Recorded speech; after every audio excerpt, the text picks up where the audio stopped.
Welcome back. Today we have a look at the Korg Electribe EMX-1.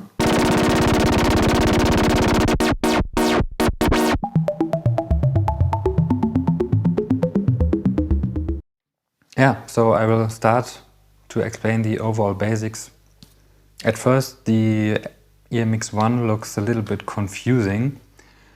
You have a lot of oscillation possibilities and a lot of effects, as you can see. And it's divided in the percussion drum part here and the synth part. So this part here is only for samples, but the samples are very good in this machine. And here you have the synth part where you can synthesize oscillators, but also synthesize samples, the same samples from the drum part. That's a very interesting fact. You can't use external samples. You have to use every sample which is given by the machine, but that's totally okay because you can modulate them, and also you have a lot of like I said, oscillation possibilities. I use not every possibility here. For example, you can use a simple waveform. I would just say I make a blank pattern.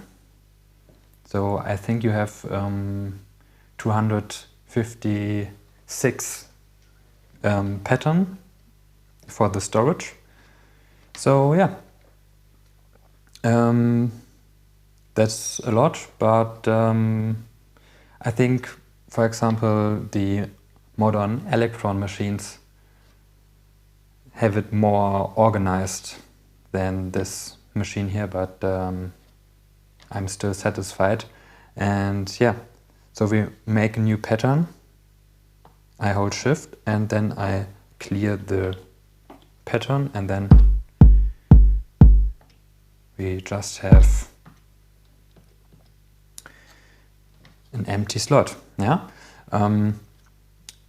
You can turn off and on the accent. So I turn off the accent from the kick, and now it's a little bit more quieter.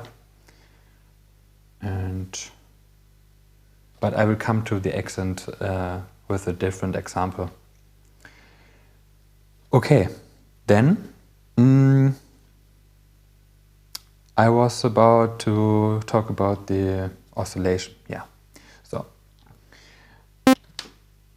you have the classic waveform, for example, saw, triangle, sine, Also the dual oscillator,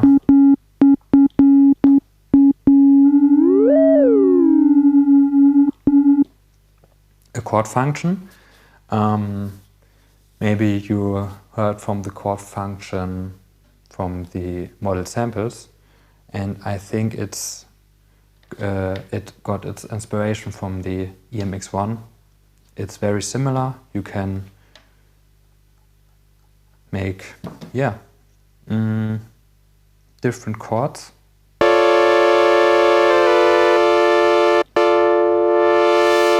Maybe a minor chord, and then you can shift the register. So for example, the lowest tone of the chord goes up, and I will just give you an example how that sounds.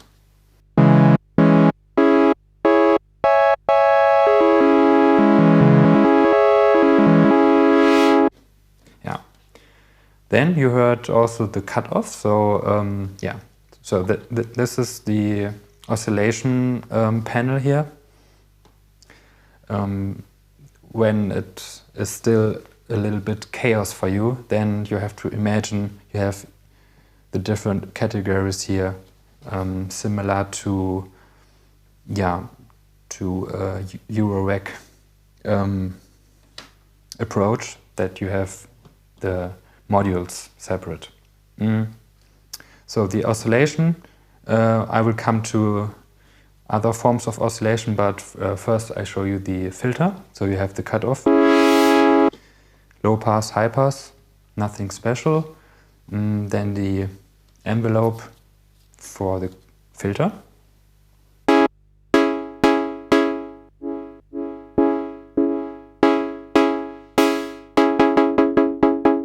Also a drive, so you have an overall tube gain from the tubes. And also if you turn it completely off, then it's still a little bit tube gain, but very subtle. And it depends on the tubes that are built in, if the sound is more aggressive or not. When you turn it all the way up, we can experiment with that in a few minutes. But so this tubes, for example, when you turn it all the way up, it's not that aggressive, but if you want that, then you can change the tubes. So we have the synth filter here. You have you can also make the sound more fat. So you hear the drive. So it can be very handy, but I don't use this knob so often. Maybe just a few percent to make it more fatter or to compress it in a natural way. So synth filter, very handy. And the next thing I would say is, I want to explain is this part here. Here's the pitch. The pitch is not for the synth part, but for the sample, for the drum part, yeah? When we have, for example, a percussive or a clap.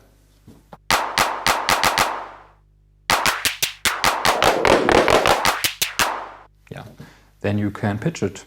And here's the decay and also the gate, but the gate is more interesting in the synth part. So for example,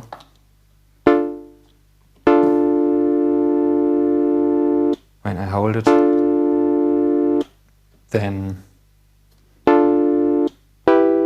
you hear the sound, and when I put my finger away, then you hear nothing, and then here's the normal decay. Then the glide, so for the synth part you have the glide.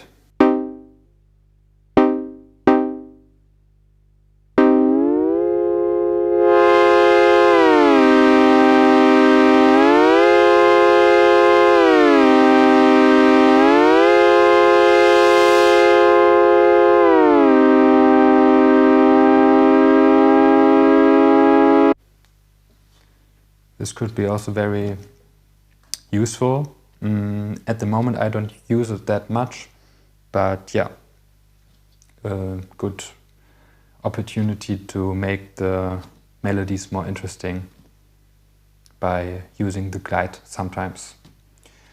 Then we have a normal panning. And the level of the individual part. Okay, the next thing I want to show you is the modulation. So basically an LFO or an envelope. The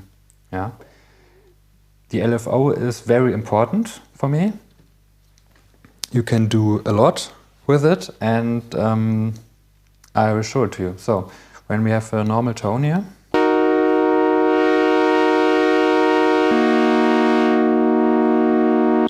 for example, the LFO on the pitch, on the pitch.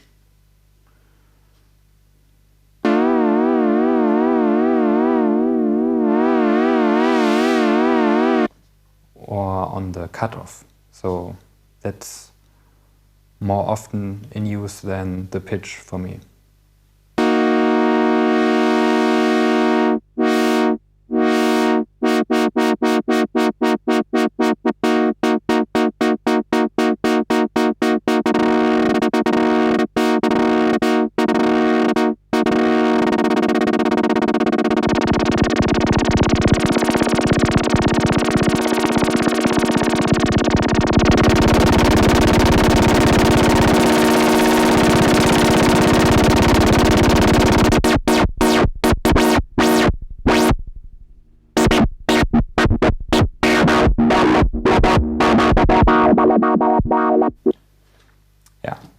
can experiment with it and it's very fun.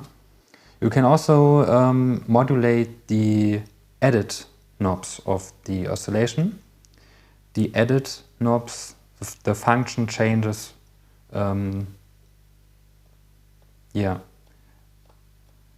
it is different for every oscillator. So for the chord function, the edit knob number 2 is for the voicing, but if you have the normal waveform, then it's for the pitch of the second oscillator.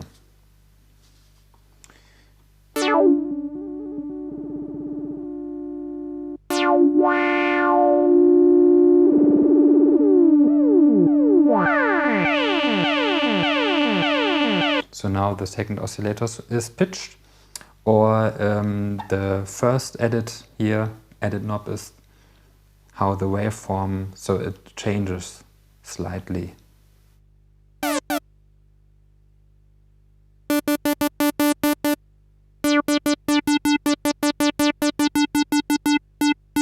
So here it sounds a little bit more square, and when you modulate it,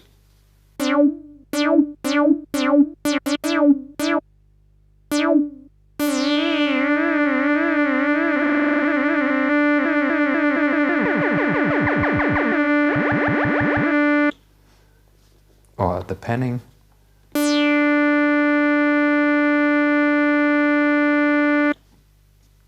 And this knob here is for the depth, and the speed. And you can also BPM sync it. That's very handy. And for example, when you use the chord, and use it for the LFO for the second edit knob, then it's also very interesting.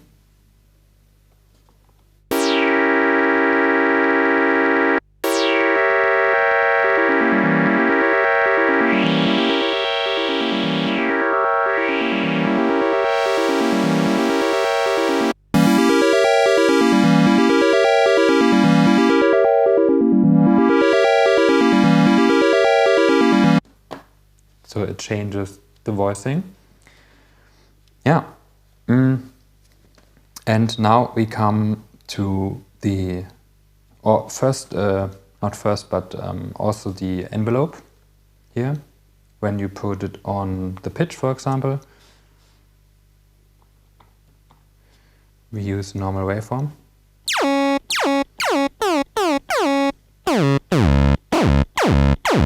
So without the modulation,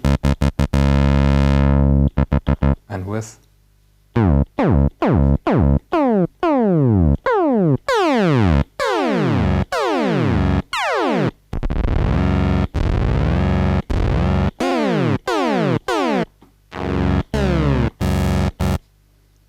Or with the chord.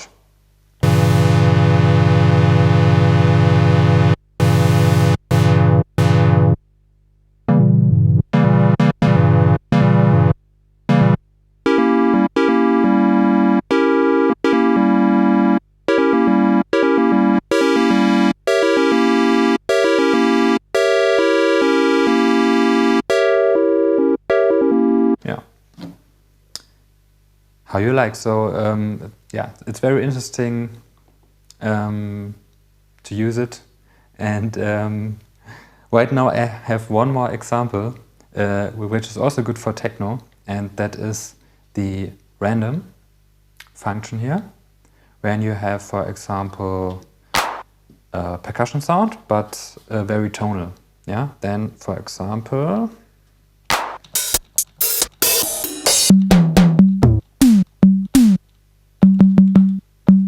this one here, and then you put the pitch, so you turn the modulation pitch, and then we use 16th notes, and without the modulation it sounds like this.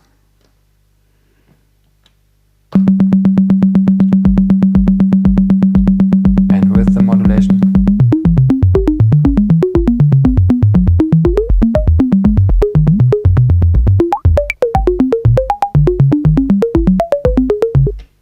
yeah, that could be very interesting, and we can use this sound for showing you the effects. At first, the effects look a bit confusing because you can chain them, and for the chaining, you have to imagine 3 guitar pedals. So effect 1 is the first pedal, then the second and the third, and you can chain them, like if you would play the guitar and all the effects are used. So the sound goes from left to right, for example. And you can assign them to every drum part or synth part. And how you assign them is up to you. Yeah? For example, when I want an effect on effect pedal 1, then for example the reverb, the left knob here is the time, how long the reverb will have an effect on the sound. And the right one is the level of the reverb. And then FX send, so I will assign the reverb to my drum part 5.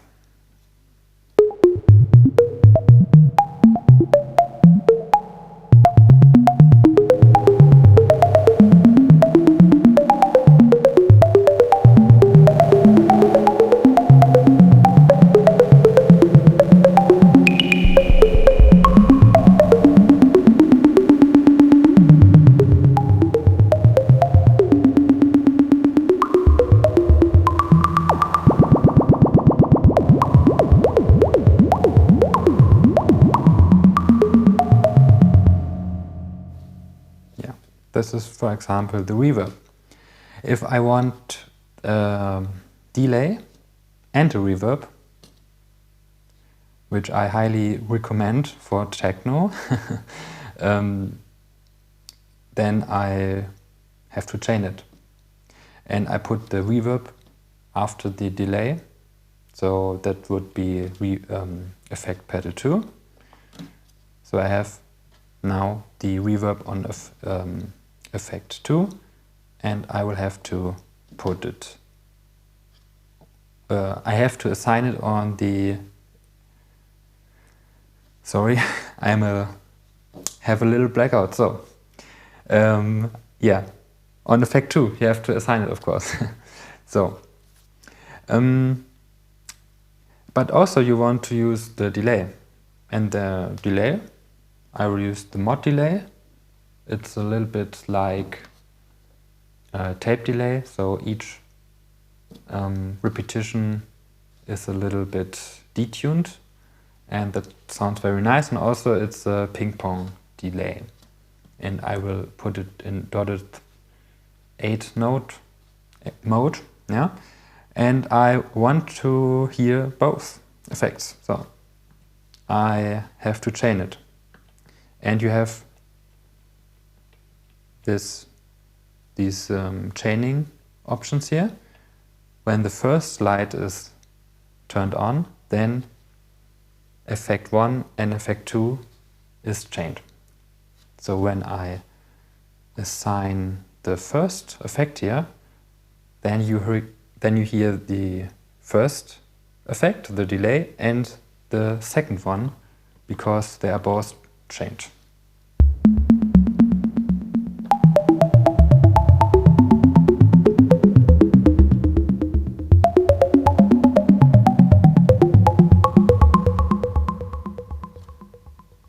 You can also assign the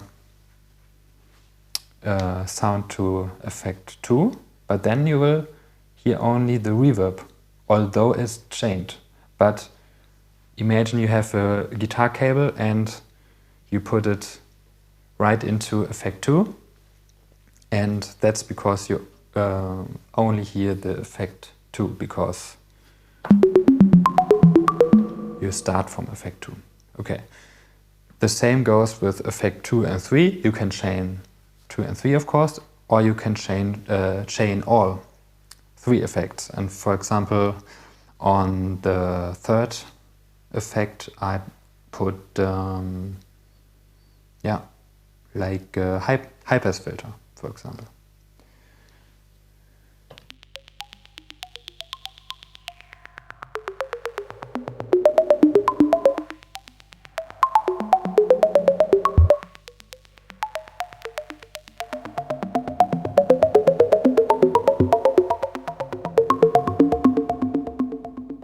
That sounds already very nice.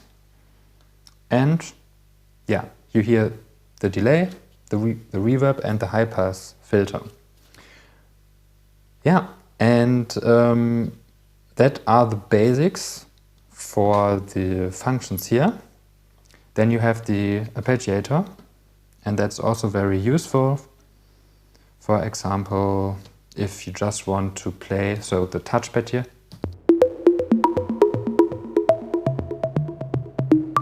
Yeah, you can use it like this, or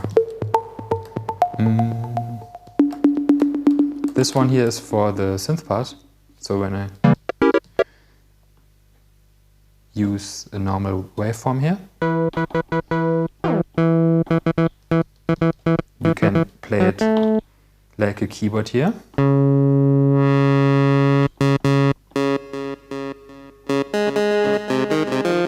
Or here.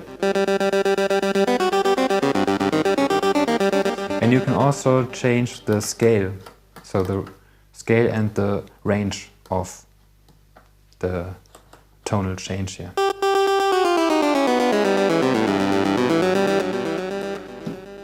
Okay, when you want to use the arpeggiator, for example, then you can play 2 or 3 or 4 or 5 different tones.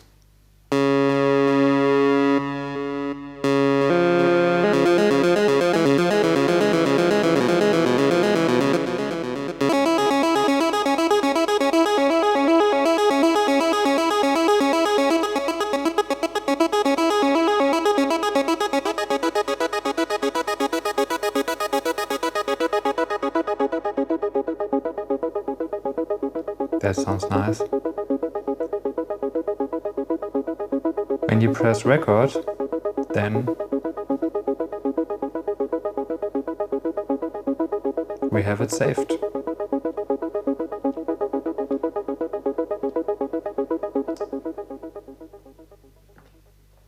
And you have to press play, of course.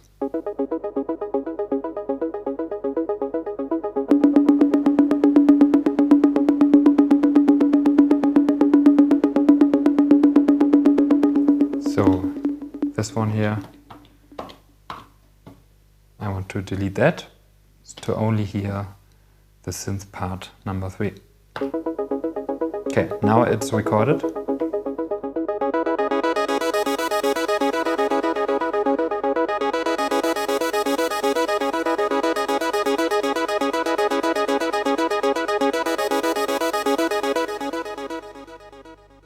If you want to record the motion, then you have to also press play and the record knob here, and then you have to turn off the motion sequence. And you can do that for the decay, for the filter, for the type of LFO, but also when you turn off the motion sequence here, you can modulate the effects. For example, the resonance of the high pass filter, or the level of the reverb, or I think also the chaining. You can change the chaining. We can try it, of course, but first we use the motion sequence for the filter, for example, okay?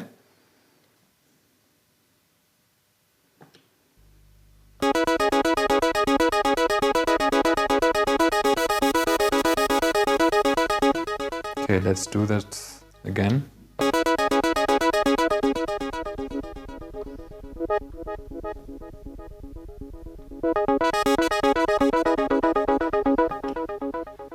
I will clear the motion, so.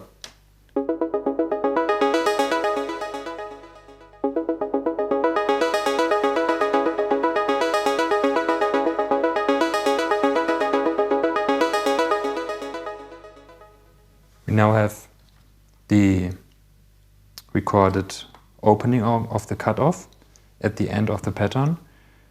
And of course that's 1 bar now, but we can make the length 2 bars, for example. I recommend starting with 2 bars when you create patterns, because 8 bars sometimes is too complicated, and also you have to go to each bar, and yeah, to copy something in this machine here is not very easy, I would say. Okay, now I have doubled the size. We have 2 bars now, and it copied it automatically to the second bar.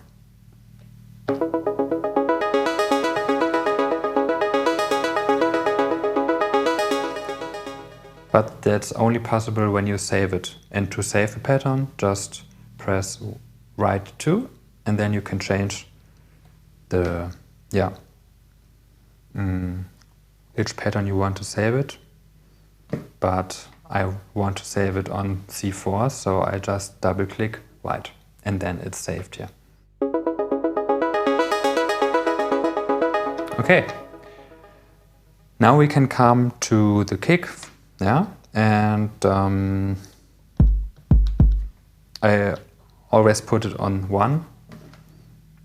I think everyone put it on the first slot just to be organized, and so we have a normal 4 on the floor here. And now I want a little sidechain, and you don't have a real sidechain here, so you have to make a workaround. And I also can use the accent on the synth part, so a different accent than on the drum part, And when I don't have an accent on the first quarter note here, on every first quarter note, then I have a sidechain.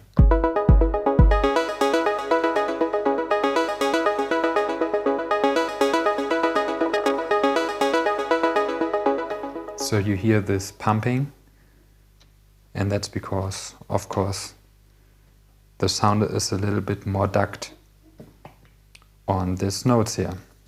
And that's very helpful for our kick, to make space for our kick. Maybe we change another kick sound here.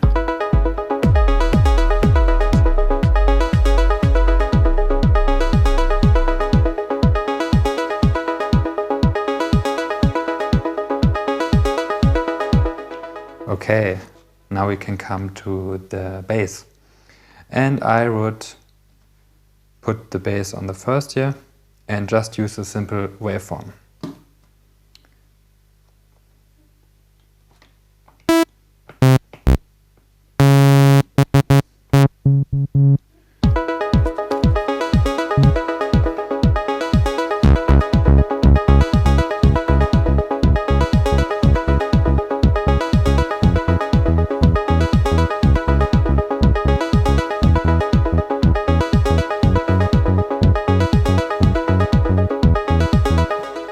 Okay, for the sequence I want to play, I have to put it on 8 bars.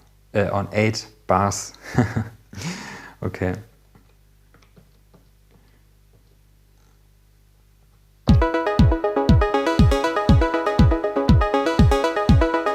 Okay. You can put the tones manually or record it, and then it will get automatically quantized. This machine is of course a little bit older, and yeah, it puts your recorded tones automatically into one of the 16th notes here, but you can also make it more swingy.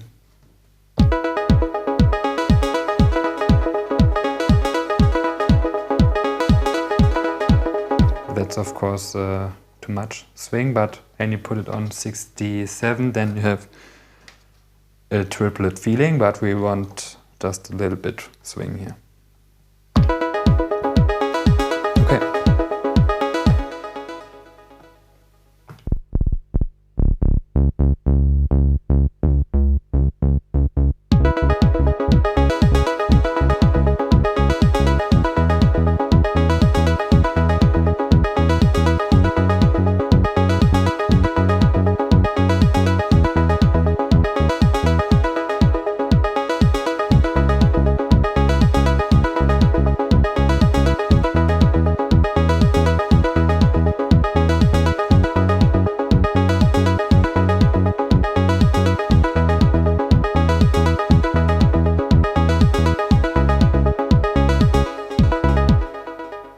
Nice, okay. I will adjust the tone, of course, a little bit. But now we have to see if everything is correct here.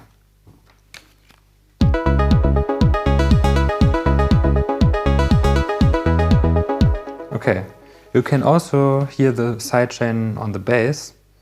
I can, of course, turn the accent off. Then we don't have the sidechain.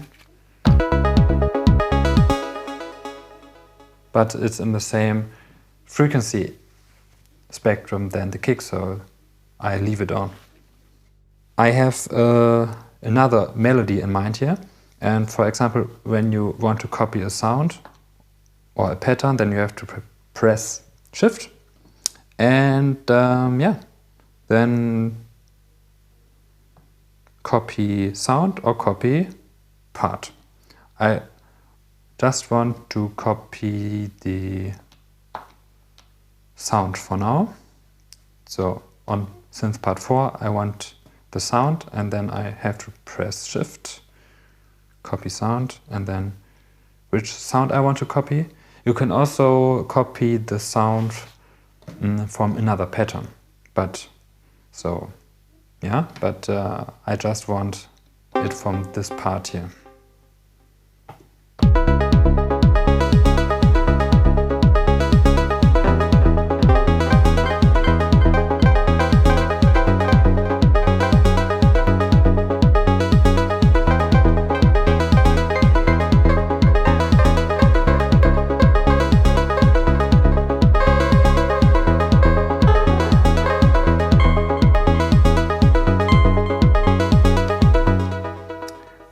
I will experiment with the sound. Maybe I use another sound. You can also use samples, yeah? So it's the same samples than here, but also another tonal samples. For example, a piano or the classic Korg M1 organ sound. But yeah, I just will try it out and see which sound will fit.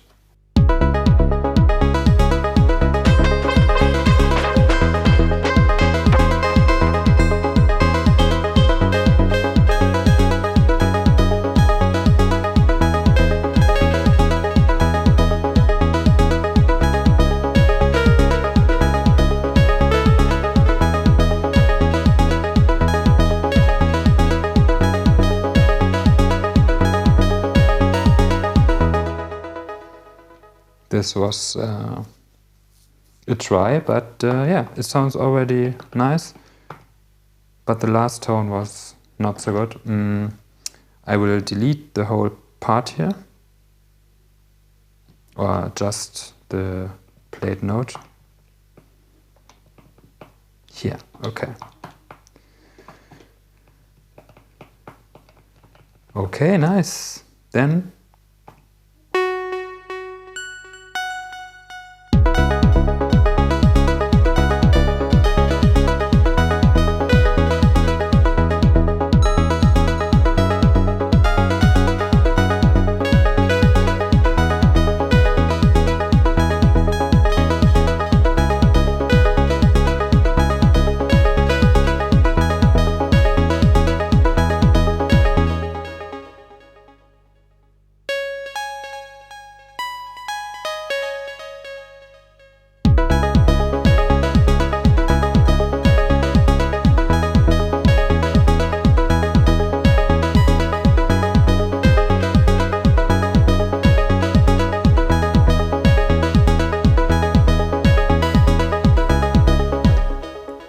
there was one tone that was wrong, but that is a good opportunity to show you how you can change every step.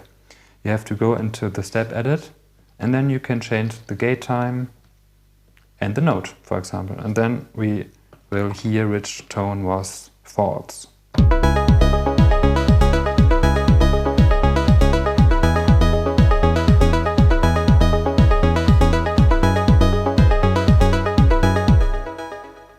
Here it was. Da, da, da.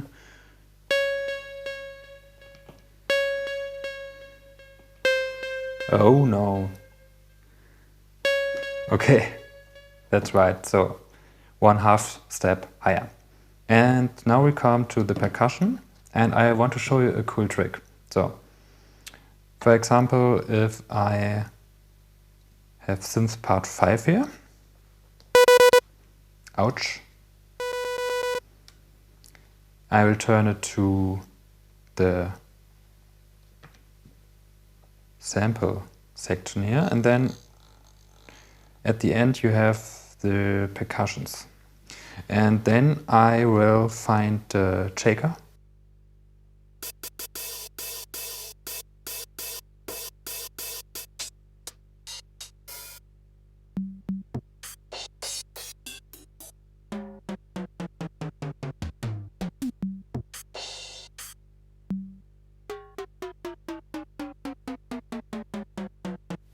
I think it was here, the perks, yeah, okay.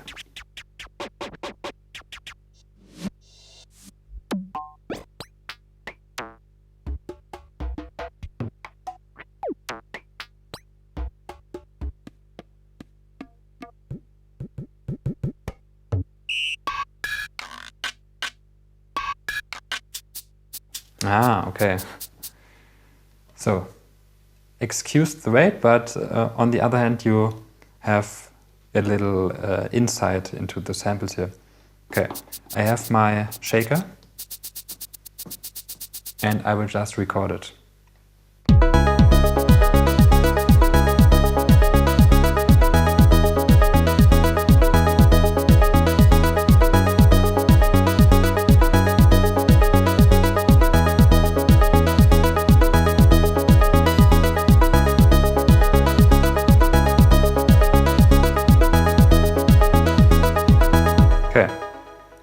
Also, the sidechain is here, active.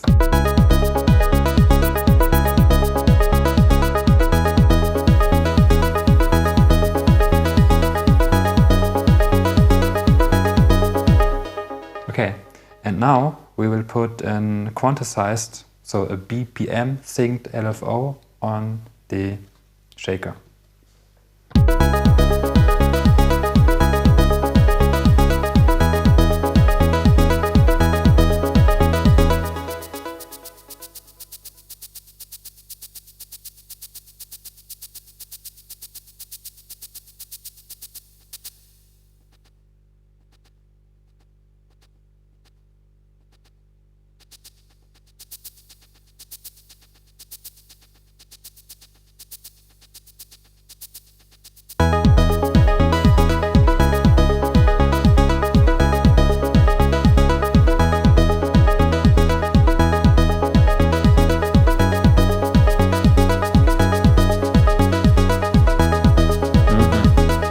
Yes.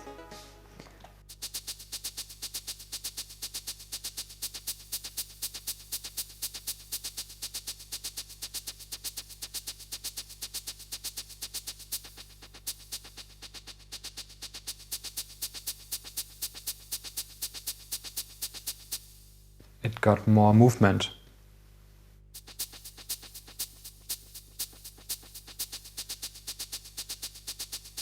This is very flat, and now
yeah, that was fun, and I hope you have a good insight into the Korg Electribe EMX-1. I will definitely do more videos, I think, because yeah, with the machine. I hope you like it, and yeah, when you have questions, then ask, and you can subscribe me to support me. I have a Patreon, there you can also support my work, and I will see you in the next video. Bye.